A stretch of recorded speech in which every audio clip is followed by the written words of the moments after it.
This is California Edition. I'm Brad Pomerance. We are in Sacramento, California, and who says there isn't bipartisanship in the state's capital? Because there is, and we're going to show it to you today. We have two members of the California State Assembly joining us. We have Das Williams, a Democrat from Santa Barbara. We have Scott Wilk, a Republican from the Santa Clarita Valley. Gentlemen, I must say, you asked me to come on together. I didn't ask you, so thank you for that, and why? Well, we serve together on the Higher Education Committee. And it's a very rare committee where Republicans and Democrats are working together constantly to get good policy for our higher education institutions. Would you agree, Mr. Wilk? Well, actually, I'm on the show because Das said I couldn't get any bills out unless I appeared on the show. Other than that, that's blackmail, how Sacramento works. Other than that blackmail. No, actually, I agree with my chair that this is a committee. We go from pretty far right to far left. But we are focused on student success and achievement, and I think we work very well together. I've said this before. I was recently in Washington, D.C., and I had the chance to interview several members of the Congress and the Senate, and my perception was that they don't really like each other. Democrats and Republicans, they don't look at each other in the hallways, they don't talk to each other. In Sacramento, it does seem that there is some camaraderie, and compromise can be had. As an example, the rainy day fund. I mean, Democrats and Republicans got together to hammer out a rainy day fund. How did that happen? Indictment of 3 Democratic senators. Okay. Well, but because that brought the governor and the majority party to the table. Having said that, we could say no. I would say we were close to. We were at the table beforehand. It just helped you guys a little bit more. Right. Yeah, maybe a little bit more leverage. So now we're gonna actually have a real rainy day fund, and I'm proud to be co-author of that. But I do wonder, I mean, your point is well taken. The Democrats lost their supermajority in the Senate. But even before that, I did get a sense that Democrats and Republicans in Sacramento did work together, did try to create some level of bipartisanship. Am I Pollyanna? Well, from my perspective, I'm the only Republican that represents any portion of the city of L.A. Ah, yes. So when I go to regional events, it's me and like 15 Democrats.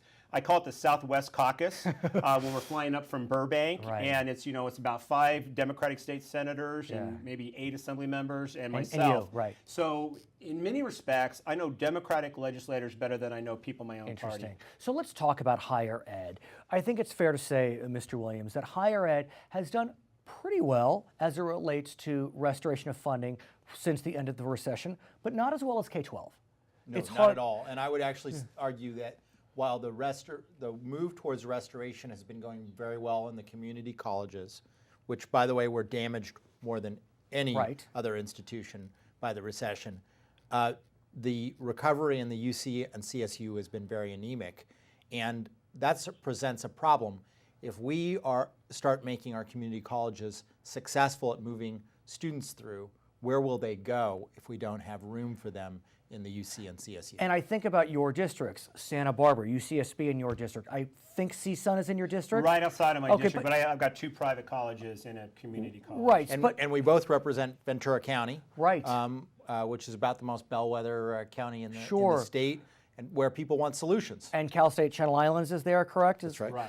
But the point being, the days of students getting into the CSU and UCs kind of willy-nilly without much effort, those are gone. I mean, they're completely gone. Absolutely. In fact, we both advocated and signed a letter asking the governor to put in an additional $95 million into the CSU system, really to help the continuum of education. We're doing a $700 million in community colleges investment, but where are those students going to go? They're going to go to CSU. If they can get in. Let's talk about that. Well, that's why we're doing the $95 million. Let's talk more when we come back. For our viewers on HLN, thanks for joining us. For our other viewers, we'll be right back. So, gentlemen, I want to continue our conversation, talk about UC and CSU. As I mentioned, it seems to be getting harder and harder to get into these institutions. Is there a move to increase the size of the institutions in a smart and productive way? I think the bottom line is we need to pay to make sure that there's room for our students and that there is making college affordable doesn't help if there's no room for those students to go at all. And at CSU, it's a bargain. It would take $95 million to get 20,000 more students a year enrolled. And it takes about $125 million to get more at the UC. At the same time, though, as you know, to attend CSU, just tuition fee $6,000-7,000 a year, UC $12,000 a year, that's a decent chunk of change. And it wasn't that way 10, 12, 20 years ago. It was $1,000 a year. So should we be looking at increasing the size as opposed to maybe bringing the tuition down? Sir. You know, for me, we've shrunk our commitment from the state to these institutions. For me, what we need to be doing is having a serious discussion on how we can grow our economy. So we'll be flush with cash so we can actually go and fund these priorities. Because I think the biggest challenge to those institutions are they're underfunded, and they're underfunded because we don't have the dollars. So what can we do to make that happen? What's your sense? I would say that it is more important to fund more space because what is driving loan debt with students is not fees. It's how long they're taking. And if you don't have room, that means students take longer. They take 5 or 6 years instead of 4, which dramatically increases their cost of education. Yeah, going longer, which I agree with. I was on a community college board of trustees before I got elected, and anytime I had a young person Facebook me, I knew what they were going to talk to me about.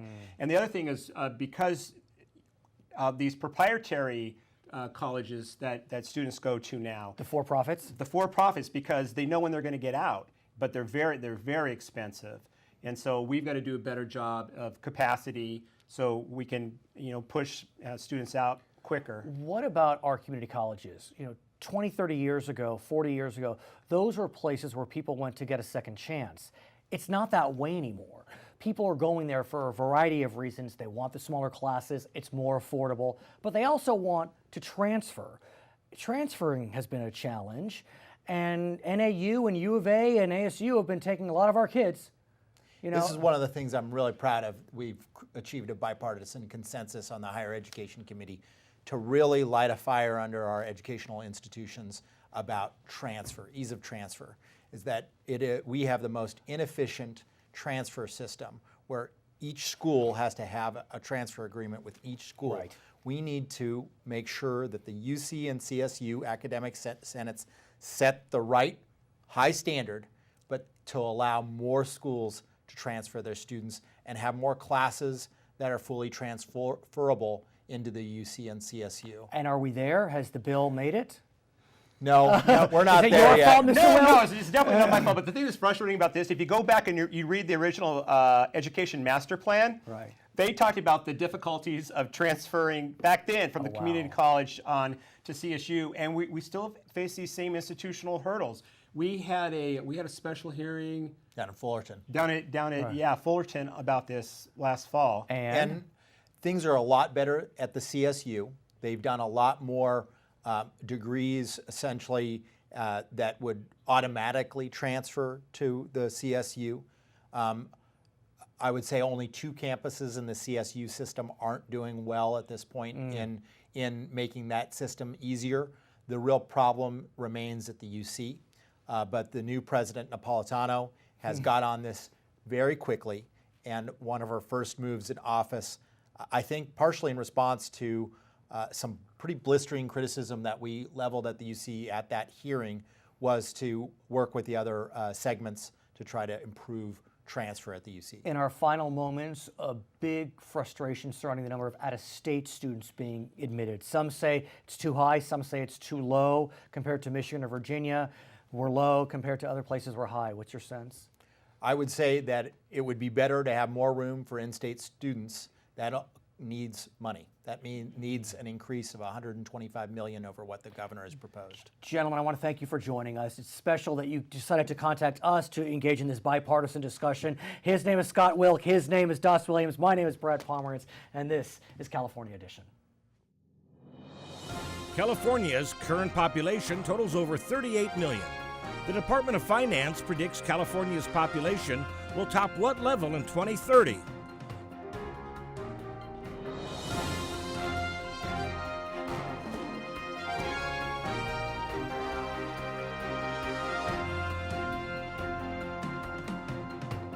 This is California Edition. My name is Brad Pomerance in Sacramento, California, and we are joined by Matt Cate. He is the Executive Director of the California State Association of Counties, CSAC.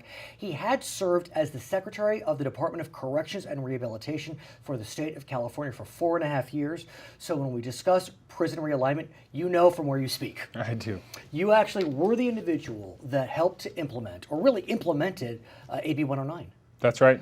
And it's interesting that you are now at the county with the counties who, let's say, face some challenges with regard to AB 109. I am, and I certainly get reminded of that Right. by the supervisors from time to time. So let's talk about the impact of AB 109 on counties. As you know as well as anyone, lower level offenders, the 3 nons, are now serving their time in county facilities, not state facilities. How is that impacting counties? Well, it's mixed. Frankly, I think the counties who were hit hardest, for example, by the recession, who had the least jail space, the least room, the oldest facilities, they're struggling to handle the new responsibilities as well. The counties that were doing a little better have really thrived. And so, you know, it's 58 counties and kind of 58 different answers. But there's been some things that I think are uniformly good. One of those is that under AB 109 now, the funds come to counties, Right. and they work together in community corrections partnerships to divide how to divide the money and decide what programs they should run. And so you put those smart minds in a room, and they've shown some success. Here's what I've heard in terms of the number one frustration. I've spoken with many supervisors, DAs, sheriffs. Their biggest frustration is that because of the way AB 109 was written, it's only the most recent crime that is considered in the sentence, and enhancements can be added. And so even though the goal was to have people serving 3 years or less in counties, in some cases, prisoners are receiving sentences in counties that are over 10 years. That has caused tremendous angst. County facilities are not built for that. You've heard this before. Right. Talk to me about that, sir. Yes. Well, it's a legitimate concern. At the beginning of the conversation about realignment, everyone was focused on 3 years or less. Right. There were some problems with implementing the law that way because of state mandates and other technical rules. And so instead, we developed this different approach where we said, if you commit this kind of crime, you're in, this kind of crime, you're out. And knowing we would have some long sentences, we just, at the end of the day, back when I was with the state, said, you know what?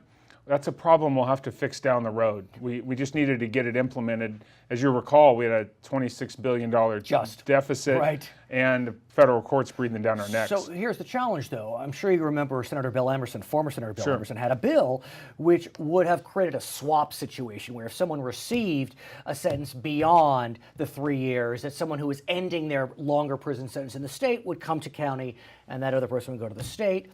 Didn't happen. We keep hearing that it may happen. I'm sure you want it to happen now that you're at CSAC. Where do we stand?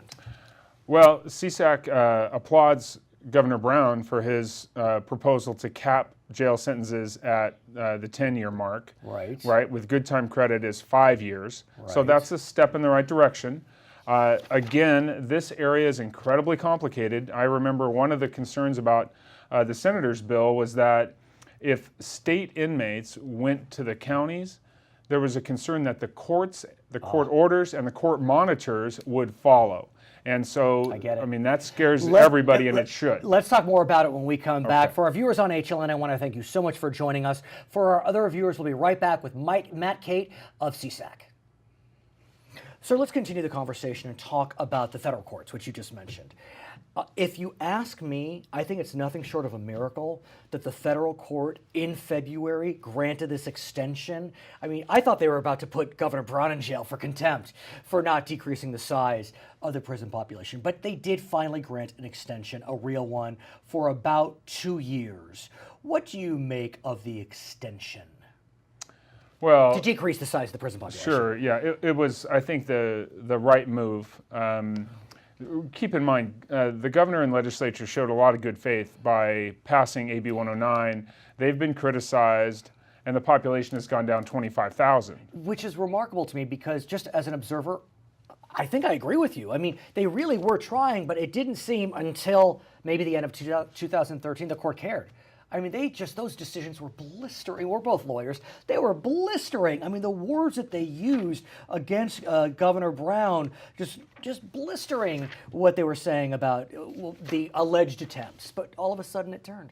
Yeah, and it was mystifying to me. Governor Schwarzenegger actually started to stem the tide of prison overcrowding with some modest efforts to reduce the population. But Governor Brown took a quantum leap forward and at huge political risk. And the courts didn't seem to recognize that. And it was astounding to me. My greatest concern was that the courts would simply dump inmates on the streets. And that would have been truly a public safety nightmare. So the fact that they gave the extension, I felt like cooler heads prevailed, and that was good for all of California. So what we understand is that we still need to see the prison population drop to, I believe, about 112,000 by February 2016, which is a drop of, what, about 5,000, you think, of where we are now? Yeah, well, based on the last projections I've seen, it may turn out to be about 7,000. Okay. So do we get there? Yeah, I'm concerned about it. Right. Prison populations are creeping up a little bit, Right. partly because counties are finding ways to still send people to prison. Right.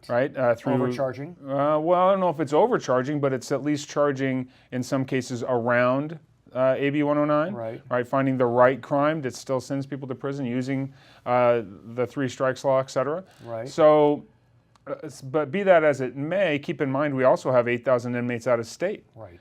And so the problem still exists, and finding a long-term solution to that problem is that job has not yet been done. What about sentencing reform? We discussed sentencing reform. I mean, look, you know as well as I do, in the 80s, 90s, 2000s, any proposition that went on the ballot that increased prison sentences passed was 75% of the vote. We can't do that anymore. But we still have those prison sentences on the books. So where do we go from here? Yeah, I became a deputy DA in Sacramento County in 1994, the same year 3 Strikes Initiative passed, right? So my colleagues and I have been using that initiative and other sentence enhancements for a long time. And I think... But is that the wise thing to do? I mean, if you just because you can throw someone away for a long time, do you? Well, here's the problem. We're out of room. Right. And so and prison and jails have become a relatively fixed asset. So like you said, 110, 112,000 prison beds, 80,000 jail beds. It's expensive and time consuming to build. And so you have to think, what's the smartest way, the safest way to utilize those 190,000 beds? Is it time to start talking, sir, about prison construction? State prison construction. Well, the state did construct a large healthcare facility, the 1,700 beds. Stockton, is it? In Stockton. Right. And, listen, think over time, I know Governor Brown doesn't want to spend money on building more prisons, right? It's really expensive, $450 million, plus you have to pay the debt service, plus it's $150 million a year to run. Jobs? But there are jobs created, and the California's base population continues to grow. Right. So eventually, you need to probably build as part of the calculus. But he's probably right that you also need to look at sentencing overall and make sure we're sending the dangerous people to prison and keeping the less dangerous ones out. Is there an appetite, sir, for true sentencing reform? Not in an election year. Right. So maybe does it come from the counties? Well, I think a number of county officials are coming around to the idea that something needs to be done. Now, we probably don't agree on what exactly that is, but right now the jails are full, probation caseloads are high, we're struggling, and so we are certainly looking locally at how to get the right people in and the right people out. He is Matt Cate. I'm Brad Pomerance. This is California Edition. This is California Edition. I'm Brad Pomerance. We are in Sacramento, California. We are with Vito Chiesa. He is a member of the Board of Supervisors in Stanilaus County. He is also the first vice president of CSAC, the California State Association of Counties. So congratulations on all your success with CSAC and otherwise. For our viewers, what exactly is CSAC? CSAC. It's an advocacy group made up of the 58 counties. One representative from each county is chosen by their board of supervisors, and there is a board of CSAC. Right. And we basically try and come to some sort of conclusion, because California counties are very diverse. I don't need to tell you. Well, you have LA County, 10 million people, bigger than the state of Michigan. And was it Alpine County with how many? 1,400 residents. Right, so very different interests, very different desires. Yeah. So we try and come together and try and fix legislative platforms we can agree on. And I would characterize it as, it's just sitting down and setting some issues aside that we can't come to an agreement, and then moving forward with the ones we can. There's one area where I think the counties are in agreement, and that focuses upon the plan that we know as Prison Realignment, AB 109. Yeah. We can say a lot of things about AB 109, but we know the U.S. Supreme Court has ordered that the state decrease the size of its prison population. And AB 109, as a result, was born, and it is sending lower-level offenders from state custody to county custody. How is it, for example, in Stanilaus or another county that you may represent or be aware of? As you can imagine, the counties were very apprehensive when they were trying to realign prisoners back to the counties, but we own it now. It's here, so we're going to make the best of it. I will tell you that I believe at the county level we can more efficiently and effectively supervise. I believe we can make a difference on recidivism given the resources that are necessary. Therein lies always the issue, because as they transfer people down, their funding doesn't always follow it. So have you received the resources? We know initially money was set aside when AB 109 passed. Prop 30 provided a constitutional guarantee for realignment. Do you have enough, sir? I would say not yet. I know the governor in his budget has put in some pretty good things in there. What we see is we have a less healthy population coming from state prison, whether it's physical health or mental health. I know that we need more mental health money. We need better beds, as we talk about jail beds, because the cycle of addiction and mental health go hand in hand, co-occurring disorders. We look at that, and then the second is a step down. You have to have the capability of using your resources in classrooms. And if you go back to a lot of the jails that are built in the 50s and 60s, they're typically a square box. You don't have classroom space. If we are to prepare these people from coming out of a life of prison to acclimate them back, we have to have the resources necessary to train them in the basic life principles. So is there a way to use the state funding you've received and enter into maybe partnerships with the faith-based community or other social service entities? You have to. We look at building the community capacity. Government cannot be all things to all people. People have an expectation of government. We're trying our hardest, but with limited amounts of dollars. So you have to engage the faith-based community or the community-based organizations to try and build that community capacity, whether it's peer-to-peer counseling or whether it's them getting a grant and coming into our jail and teaching, which we have, life skills per se. And how are the inmates doing? I mean, these facilities, like you said, not really built for longer-term stays. You know, some are staying even beyond 3 years because of the quirks of AB 109. How are they doing? I can tell you, the governor came down. We have a new Unit 2, which was our former low level. We just built a new one. It wasn't with state money. It wasn't through SB 1022 funding or AB 900. But we have some classroom space. And the governor came to visit and actually went into the classrooms. And two questions he asked. I want you to tell me about that when we come back. Okay. For our viewers on HLN, we thank you so much for joining us. For our other viewers, we'll be right back. So, sir, tell us about the governor's visit. So the governor comes down with some key staff members and visited our Unit 2. We have classroom space there. We have some people in the community that are coming and teaching life skills. So the governor enters and asks two questions. How many of you have drug addiction issues? Every single hand went up, and I think there were about 30 people in there. Wow. So all of them, and you know that's one of the major underlying factors. And the second thing was, in state prison, did you have anything like this? Did you have any classes that were preparing you for the outside? And everyone said no. It was universally no. So we look at programs teaching people how to address people, how to shake someone's hand, how to hold your fork or your utensils, how to acclimate yourself, what's going to be expected in the job market. And hopefully, this will take time, but hopefully we're going to see results in the recidivism rate. There's no doubt that was one of the intended goals. Outcomes of realignment. But it's interesting, you know, I speak with many members of boards of supervisors, district attorneys, sheriffs. each one has a different take. Yours is more positive than some. Like I said, we own it, given the resources, and that's always the key component. That means money for better beds. That means money for the co-occurring disorders, whether that's mental health or drug and alcohol treatment. And then, because I look at everything as a continuum of care, we use that term in mental health more. But you know, when someone has having a psychotic episode, you don't want to send them to the acute center right away and lock them up. It's better to see if we can talk them down, make sure they're on medications, connect them with family members, some real simple things, but that takes time and effort and money to make sure they're taking their medications. And then presumably, since they are serving their time closer to home, their family members will be close absolutely, by. And that's why I believe we can be more efficient and effective in housing low-level offenders.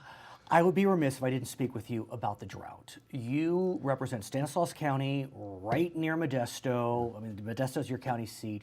I have to think that you are feeling the pinch, especially because in your day job, one of your day jobs, you're a farmer.